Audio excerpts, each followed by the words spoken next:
Field marshal Syed Asim Munir کی کامیاب diplomacy کا عالمی اعتراف۔ 3 ستمبر کی چین کی فوجی پریڈ دنیا کو کیسے حیران کرنے جا رہی ہے؟ جنگ عظیم دوئم کی 80 برس مکمل، یہ جنگ کیوں ہوئی تھی؟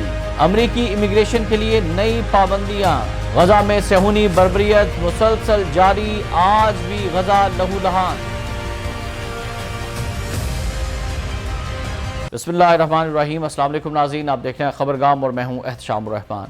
ناظرین، امریکی روزنامہ واشنگٹن پوسٹ کی رپورٹ میں کہا گیا ہے کہ پاکستان کی کامیاب سفارتکاری کی بدولت پاک امریکہ تعلقات نئی بلندیوں پر پہنچ گئے ہیں، اور اس حوالے سے دنیا army chief field marshal Syed Asim Munir کی کامیاب ڈپلومیسی کی معترف ہو گئی ہے۔ واشنگٹن پوسٹ نے اپنی رپورٹ میں کہا کہ پاکستان کی کامیاب سفارتکاری کی بدولت پاک امریکہ تعلقات نئی بلندیوں پر ہیں۔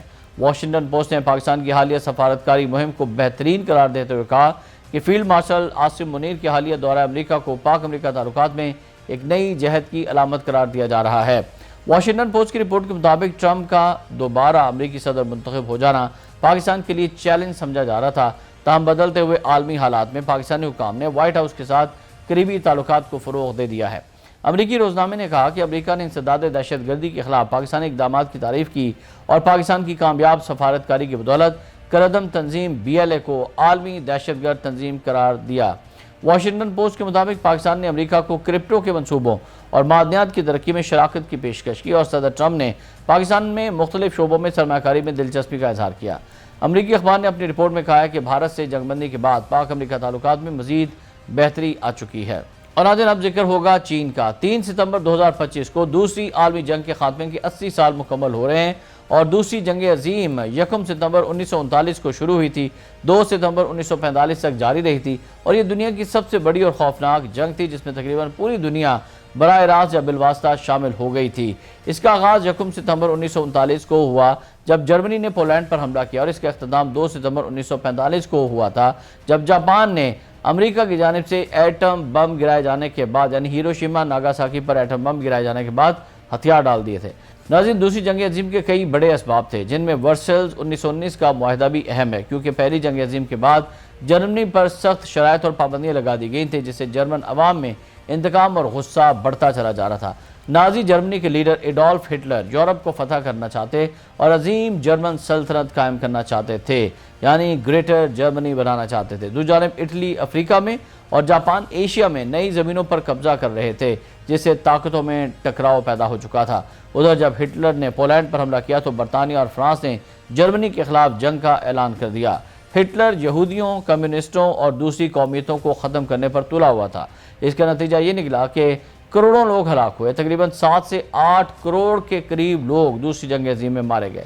ایٹم بم پہلی بار جاپان پر گرایا گیا، ہیروشیما اور ناگاساکی پر، اور اقوام متحدہ کا پھر قیام عمل میں آیا تاکہ آئندہ ایسی عالمی جنگ نہ ہو سکے۔ اور ناظرین، چین میں دوسری جنگ عظیم کے خاتمے کے 80 سال مکمل ہونے پر ایک بڑی تقریب ہونے جا رہی ہے۔ 3 ستمبر کی پریڈ میں ملکی طور پر تیار کردہ نئے فوجی ساز و سامان کو چین دنیا کے سامنے پیش کرنے جا رہا ہے، جو جدید جنگ میں فتح حاصل کرنے کی طاقتور صلاحیت کا مظہر ہوگا۔ فرانسیسی خبرساں ادارے AFP کی رپورٹ کے مطابق دوسری عالمی جنگ کے خاتمے کے 80 سال مکمل ہونے پر چینی صدر شی جن پنگ بیجنگ کے تیانمن اسکوائر میں فوجی پریڈ کا معائنہ کریں گے، جبکہ ان کے روسی ہم منصب ولادیمیر پوٹن اور دیگر عالمی رہنماؤں کی شرکت بھی متوقع ہے۔ لاکھوں چینی لوگ 1930 اور 1940 کی دہائیوں میں جاپان کی سامراجی فوج کے ساتھ طویل جنگ کے دوران مارے گئے تھے۔ یہ لڑائی بعد میں 1941 میں ٹوکیو کے پرل ہاربر پر حملے کے بعد عالمی جنگ کا حصہ بن گئی تھی۔ حکمران کمیونسٹ پارٹی نے حالیہ برسوں میں اپنی جنگی مزاحمت کی یاد میں کئی بڑی تقریبات کا انعقاد کیا۔ فوجی کمیشن کے اہلکار میجر جنرل وو زے نے کہا کہ 3 ستمبر کو چین کی فوج اپنا جدید ترین ساز و سامان پیش کرے گی، جو جدید جنگ کے ارتقاء کی عکاسی ہوگا۔ انہوں نے صحافیوں کو بتایا کہ جتنے بھی ہتھیار اور ساز و سامان اس پریڈ میں شامل ہوں گے، وہ تمام چین نے ملکی طور پر تیار کیے ہیں اور فی الحال فعال مرکزی جنگی نظاموں میں سے منتخب کیے گئے ہیں، جن میں ایک بڑی تعداد پہلی بار سامنے آنے والا نیا ساز و سامان ہوگا۔ انہوں نے مزید کہا کہ اس میں اسٹریٹجک ہیوی ہتھیار، ہائپر سونک درستگی والے نظام اور بغیر پائلٹ آلات شامل ہوں گے، جو پہلی بار عوامی سطح پر دنیا کو دکھائے جائیں گے۔ وہ نے کہا کہ یہ پریڈ تقریباً 70 منٹ تک جاری رہے گی اور پوری طرح دکھائے گی کہ ہماری فوج یعنی چینی فوج جدید جنگ میں فتح حاصل کرنے کی طاقت اور صلاحیت رکھتی ہے۔ اس میں زمینی فوجوں کی مارچ پاس، بختر بند کالم، فضائی دستے، دیگر ہائی ٹیک جنگی آلات بھی شامل ہوں گے۔ ناظرین، گلوبل ٹائمز نے بتایا کہ فوجی پریڈ میں بنیادی طور پر 4 جنریشن کا فوجی سازوسامان شامل ہوگا، جس میں جدید چینی ٹینک، کیریئر بیس جہاز اور لڑاکا طیارے شامل ہوں گے، جو فوج کی جنگی صلاحیت کو ظاہر کرنے کے لیے آپریشن ماڈیولز میں ترتیب دیے جائیں گے۔ مزید بتایا گیا کہ فوجی پریڈ میں نمائش کے لیے پیش کیے جانے والے تمام ہتھیار اور سازوسامان مقامی طور پر تیار کیے گئے ایکٹیو ڈیوٹی مین جنگی سازوسامان ہیں، اور یہ تقریب چینی فوج کے ہتھیاروں اور سازوسامان کی نئی قسم کی مرتکز نمائش کی عکاسی کرے گی۔ 3 ستمبر کی یہ تقریب 2015 کے بعد دوسری فوجی پریڈ ہوگی، جو 1945 میں جاپانی افواج کے باضابطہ ہتھیار ڈالنے کے موقع پر ہوگی۔ غیر ملکی ملٹری اتاشی اور سیکیورٹی تجزیہ کاروں نے خبر رساں ادارے رائٹرز کو بتایا کہ وہ توقع کر رہے ہیں کہ چین کی فوج پریڈ میں نئے ہتھیاروں اور آلات کی نمائش کرے گی، جس میں ڈرون، نئے ٹینک اور چین کے طیارہ بردار بحری جہازوں کی حفاظت کے لیے آلات سے لیس فوجی ٹرک بھی شامل ہیں۔